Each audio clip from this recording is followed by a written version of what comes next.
د ننګرهار امنیتي مسؤلین خبر ورکوي چې د ننګرهار په اچین ولسوالۍ کې تیره شپه د هوایي بریدونو په ترڅ کې 4 داعش وسلوال وژلي.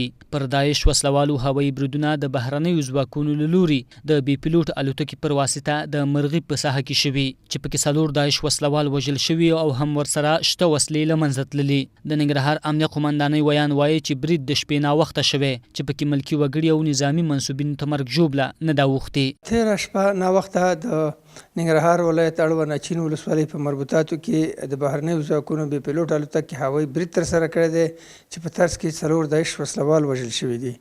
په دغه هوایي برید کې ملکي وګړو او امنیتي منسوبینو ته کوم زیان نه دی وختی. داعش وسلوالې ډلې شاوخوا 3 کاله وړاندې د ننګرهار په یو شمېر ولسوالیو کې سر راښکاره کړ چې د خپلو فعالیتونو په ترڅ کې زیات ملکي وګړي ووژل. د ننګرهار امنیتي چارواکي وایي داعش او نورې وسلوالې ډلې تر ډیره ځپل شوي او اوس له امنیتي ځواکونو سره د جګړې توان نه لري.